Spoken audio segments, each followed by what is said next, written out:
Come and listen to my story about a man named Jed. A poor mountaineer barely kept his family fed. And then one day he was shooting at some food, and up through the ground come a bubbling crude oil, that is, black gold, Texas tea. Well, the first thing you know, old Jed's a millionaire. The kinfolk said, Jed, move away from there. Said, California is the place you ought to be. So they loaded up the truck and they moved to Beverly Hills, that is, swimming pools, movie stars. The Beverly Hillbillies.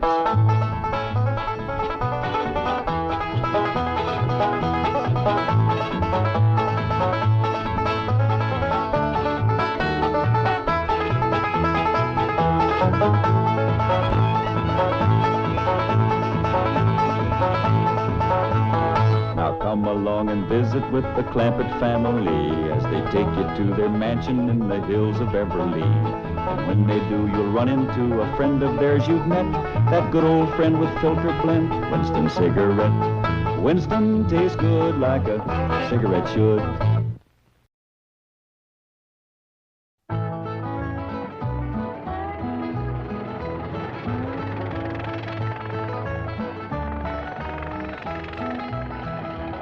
Welcome. Howdy. Well, now, ain't that handy? That, Paul? Way the road takes a bend in here, runs right by the front door. No, Mr. Clampett, this is your driveway. It goes with the house. Is this thing a house? Oh, yes, indeed. It was built by John Barrymore, one of our finest actors. Pretty fair stonemason, too. Hey, Jed! This here is dandy soil. Fine, Granny. We'll commence plowing tomorrow. But this is Beverly Hills. Dirt is dirt. Yes, I know, but... Why don't we look around inside, eh?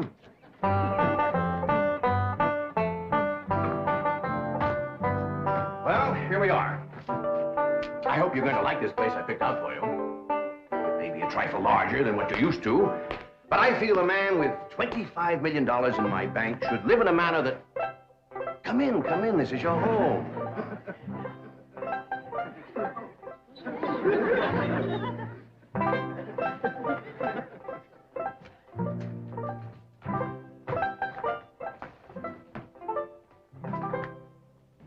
As I say, it may be a bit more than you're used to, but I'm sure you'll be comfortable. Now, my secretary will be over right away to help you with the hiring of servants or whatever problems you may have. She's a very efficient girl, Miss Hathaway. Jed? Jed?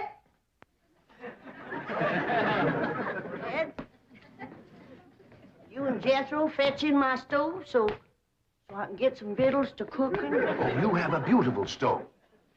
Thank you. Fetch it in, Jed. You scare up some wood, Ellie. No, I mean you have a stove already installed in the kitchen. Where's that? I'll show you. Excuse us. Ellie, you go with Granny. She'll still need you to fetch some wood. Sure, Paul. Uncle Jed, guess what? There's a whole nother house up here. Jethro, come down from there. Like as not that belongs to somebody else. Darn. This is your kitchen. Oh, and here's the stove. The last word in food preparation. And speaking of food, you'll find everything you could possibly want stored right in here. See?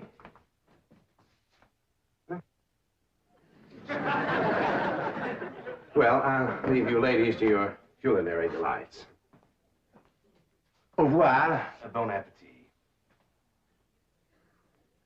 Talks gibberish. You seem to set a great deal of store in this here stove, Granny. Well, we'll see. Ellie, you run out and fetch some wood. I'll get a fire to going in here and we'll see. Jethro, I hope it's all right for you to be missing school. Oh, sure, Uncle Jed. They ain't straight in the 5th grade. You're in the 5th grade already? Starting this year. Yeah, don't seem like no time at all since I went with your ma to get you started in the 1st grade. You was 6 years old. No bigger than that. We drove clean over to Oxford. So you could go to the same school your pa went to. You wouldn't know that town today, Uncle Jed. Oxford? Yes, sir. Well, that town has growed and spread out and built up and just kept getting bigger and bigger. Where today, why, I bet you there must be at least 3 or 4 dozen people living there. A place like that's all right to visit, but I wouldn't want to live there. Can I be of any assistance? No, thank you, Mr. Drysdale. We were just talking about Jethro here getting back to school. Oh, well, we have some excellent educational facilities out here, Mr. Clampett. Where do you go to school, Jethro? Oxford. Oxford. Yeah, you see, Jethro's ma, that's my cousin Pearl. She married an Oxford man, so naturally Jethro, he goes to school there, too. I'm the champion crawdad eater. At Oxford? Jethro put away 3 buckets of crawdads. 4. And he's learned to cipher and everything. Cipher some for Mr. Drysdale.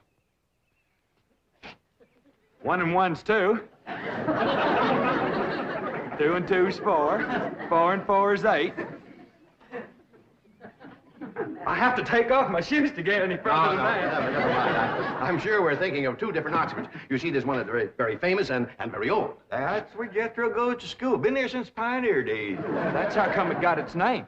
It's where the oxen used to ford the river. So folks took to calling it Oxenford, and later on it got shortened to Oxford. Yes, I see. Well, I'll be running. Oh, by the way, here are your keys. My secretary should be over very soon. Well, thank you very much, Mr. Drysdale, for everything you've been doing for us. Oh, it's my pleasure, Mr. Clampett. You see, I'm not only your banker, I'm your next-door neighbor. Well, say, how ain't that nice? Well, now, why don't you bring your missus over tonight for supper, and I'll have Granny womp up a mess of grits and hog jowl. Well, you see, right now my wife is in Boston.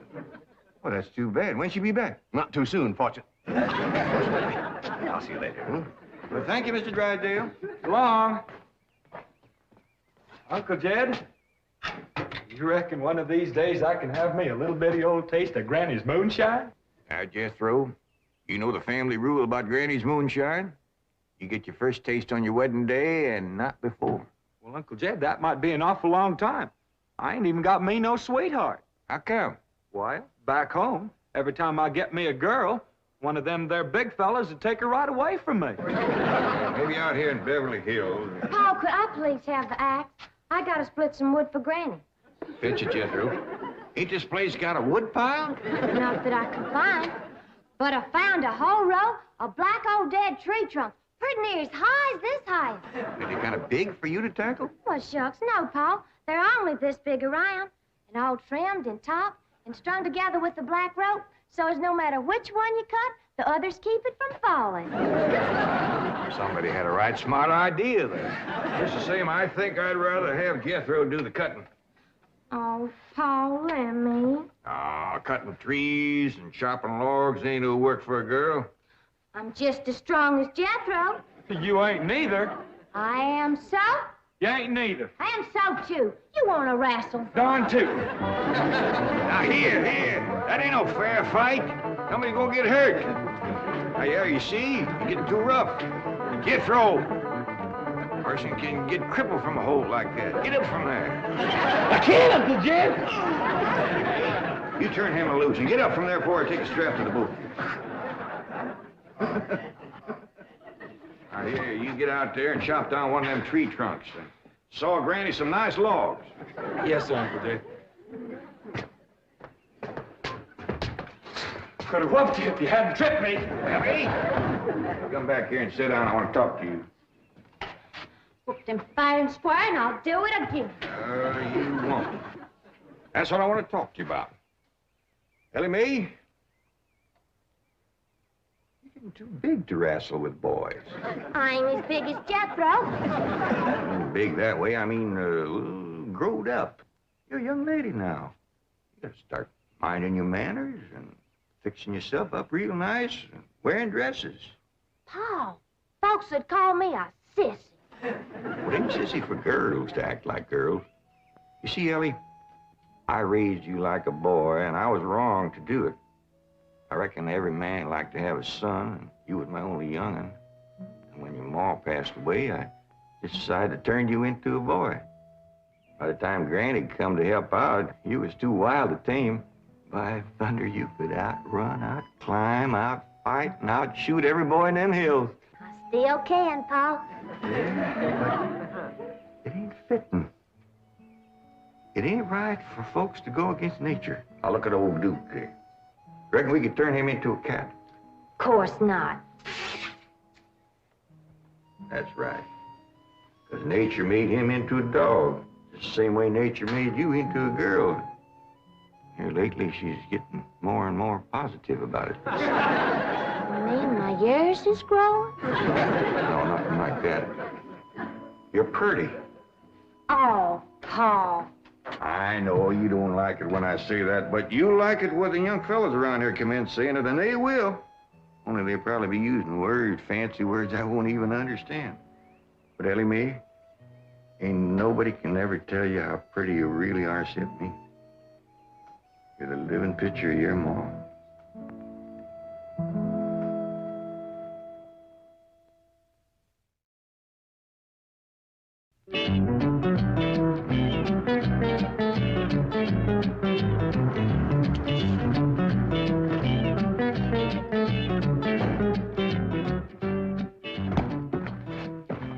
You still here? I thought you were going up to the Clampett estate. I didn't think it prudent for us both to be absent simultaneously. In the event of crises... The only crises you have to worry about right now is keeping Mr. J.D. Clampett happy. Now get up there. Tell me, how did he like the flamingos? What flamingos? I thought pink flamingos around the swimming pool would add a rather elegant touch. Mr. Clampett is not a man educated to elegance. That will take time. Right now, there are more pressing problems. Of course, getting settled, the servant problem. Well, whatever they are, just get up there and solve them. Now, J.D. Clampett is this bank's largest depositor, and I'm making his satisfaction your responsibility. I accept the mantle of responsibility with which you have cloaked my shoulders. And I shall so conduct myself that if this great financial institution shall last 1,000 years, people will still say, this was their finest hour. And he would, all right.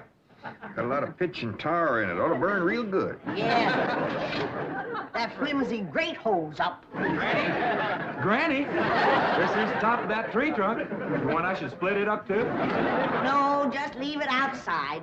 Yes, sir. This place ain't even got a wood box. Yeah, folks don't need much wood out here. Remember what Pearl said? It don't get cold. Yeah, I remember. It might not get cold in the day, but it sure freezes solid at night. How you know? I'll show you how I know. Every bit of food in this here storage bin is froze harder than a rock. Yes. Look.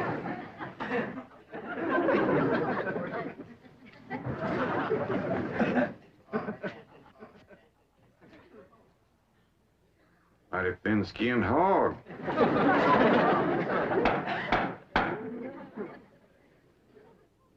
But I'll be doggone. Take me 2 days to thaw out that ham before I can ever cook it.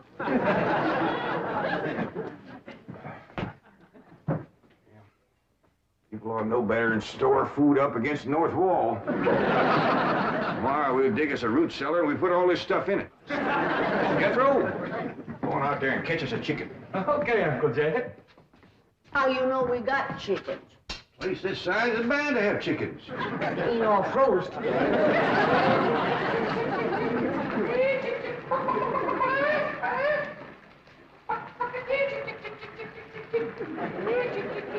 Chick, chick, chick, chick, chick, chick, chick.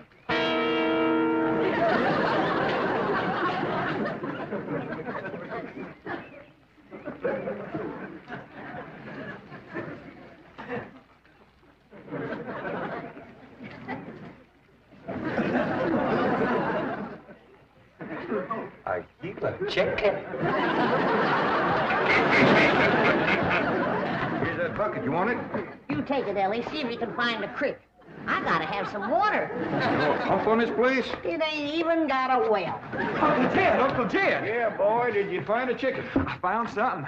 I ain't sure if it's a chicken, a goose, a duck, or what. Where is it? I couldn't catch it.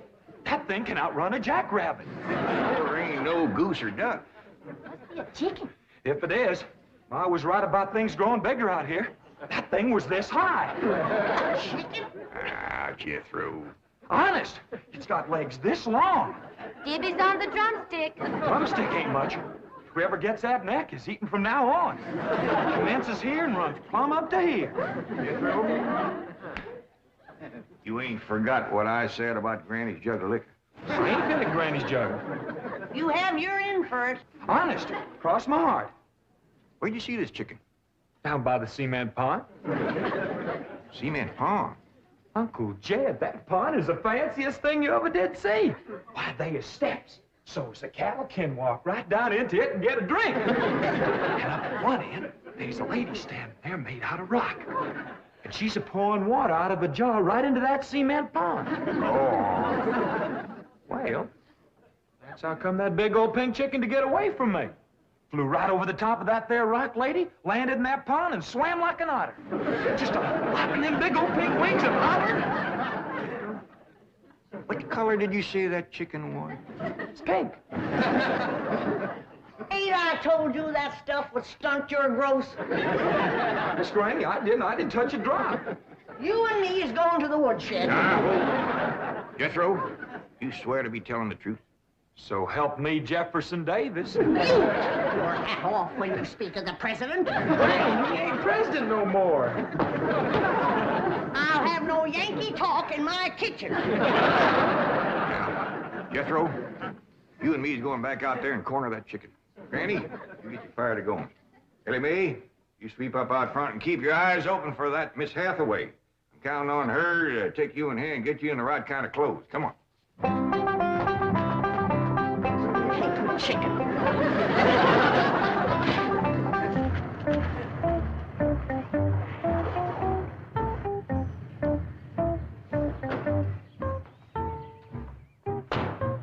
You there, young man. I ain't a young man, but I sure do thank you for thinking so. Good heavens, you're a girl. Yeah. I'm Jane Hathaway, executive secretary to Mr. Drysdale. And you, I take it, are a domestic of some sort? Cleaning girl, housemaid? Just what are your duties with Mr. Clampett? Well, he sent me out here to sweep up, but he said you'd take me in hand and get me in the right kind of clothes and everything. Indeed, I shall. We have a complete servant's wardrobe from chef to chauffeur. Come with me. What in the name of Thomas Chippendale is this? Has Mr. Clampett seen this disgraceful and unsightly mound of debris? Oh, yes, ma'am. This is all his. Oh, what charming antiques. Just like you said, Jethro, a rock lady pouring water into a cement pond. Yes, sir. And over there's where I seen that great big pink chicken. Only thing is, it don't sound like a chicken. It makes a kind of hollering noise.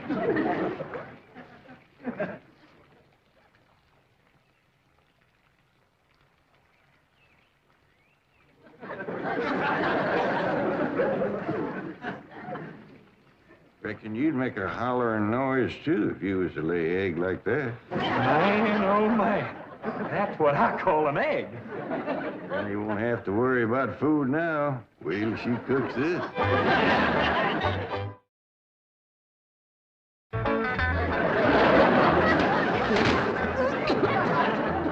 That blame city stove don't draw worth nothing. Hey, Granny, look at this egg. What's all the smoke? Stove don't work. Probably just a stuffed-up flue. Ain't got a flue, ain't even got a stovepipe. Well, I'll get the shovel and a hoe and rake it out of there. You keep this egg.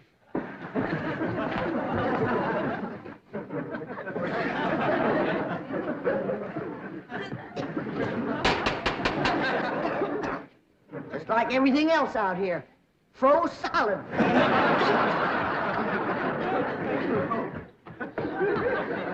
Really, my dear, you look quite charming. Well, I feel like a dead blind fool. Just a moment. Yes, up now. I'll be right back. Oh, that was my Pa. I take it he's a gardener. Oh, yes, ma'am. Pa just can't wait to commence gardening. Apparently. However, as though I admire his enthusiasm, I must forbid him access through the main entrance. Now, tell me about the rest of the staff.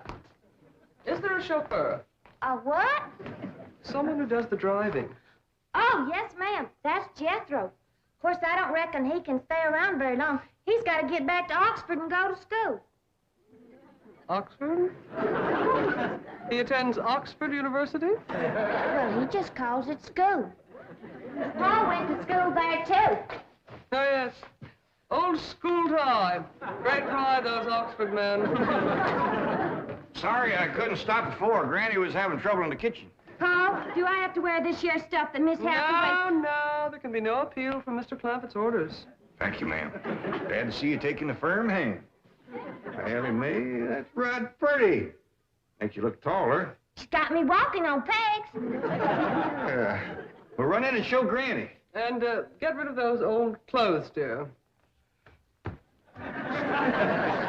Granny, I presume, is the cook. Yes, ma'am, but she ain't too happy about it right now. I shall deal with her directly.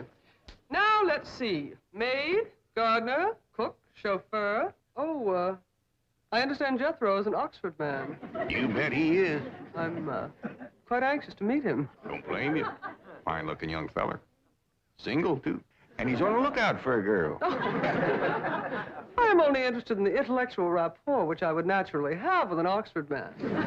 I presume you went to Eton as a boy. If I know Jethro, he went to Eton the minute he was born. Yes, of course. I suppose his father matriculated him. I kind of think maybe it was his ma. Oh, well, no matter. At any rate, he's an Eton man. That he is. Matter of fact, Jethro won the Eton championship. How marvelous. What was he champion of? Eton. Yes, I know, but what was it? Cricket? Oh, no, it was crawdad. I don't think even Jethro'd eat crickets. I was referring to the game of cricket. Gillian, where's the axe? I'll bet you, Granny. You talk to Miss Hathaway. And just why does Cook need an axe? I've hit this with everything I could lay a hand to. I even whopped it with an iron skillet. You are supposed to hit it with a croquet mallet. All right, where is it? I don't think I'll tell you. There is a time for work and a time for play. Now then, what are we cooking for Mr. Clampett? Well, I don't know what you're cooking him, but if he wants any victuals from me, somebody better shoot a possum. Possum? You got a better idea? But of course, a nice big fluffy souffle. All right. You shoot it and you skin it. You don't even know what a souffle is. What kind of a cook are you? I'm a cook with a stove that don't draw, food that's froze solid, chickens that can't be caught, eggs that can't be broke, and a smart alecky city woman telling me my business. That's what kind of a cook I am. Mind your tongue, little woman. I can have your job. You sure can, and the sooner the better. Jethro's coming, and just wait till you see what he's got. Thank heaven. Now I can have an intelligent conversation. Look, Granny, I got that big chicken. I hope it ain't as tough as its egg. That is a flamingo.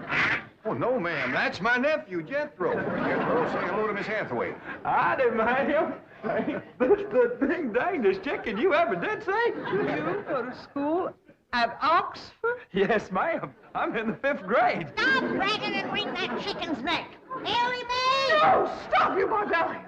Don't harm one feather of that beautiful bird. I've taken just about as much as I'm going to take from you. Yeah, Granny. Ellie, you get the fire going under the big kettle outdoors. Young lady, where is your maid's uniform? I ain't going to wear. Oh, yes, you are. No, I ain't. Oh, yes, you are, if I must subdue you forcefully. I wouldn't try that.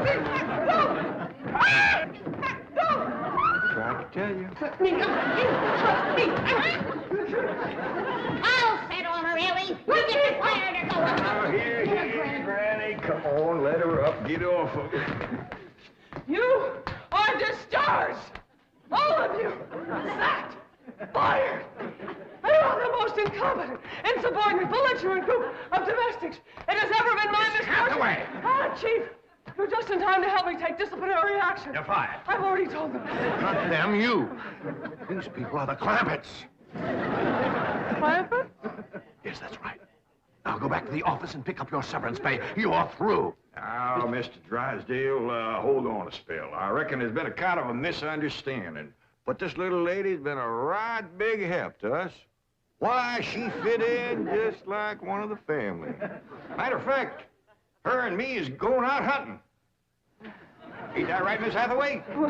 Yes, and...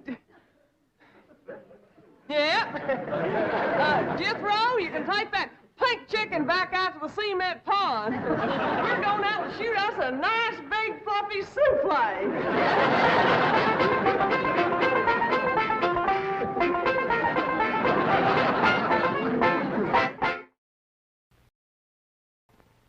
Yes, sir, it was a dandy trip. Of course, we's all of my tuckered from sleeping setting up, but Pearl's old truck run just fine, and her boy drove all the way.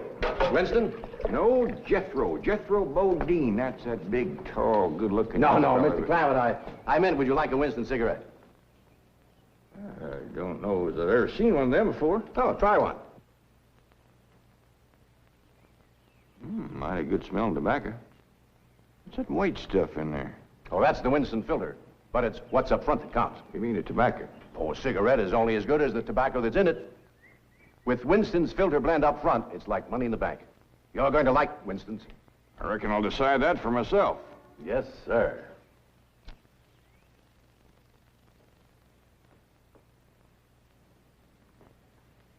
I like it. This here Winston tastes good. Like a cigarette should. The Beverly Hillbillies has been presented by Winston. We hope you enjoyed it, and we hope you'll try Winston, because Winston tastes good, like a cigarette should.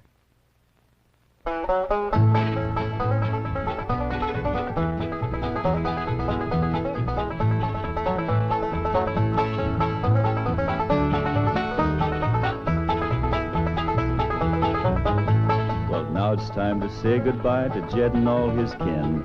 They would like to thank you folks for kindly dropping in.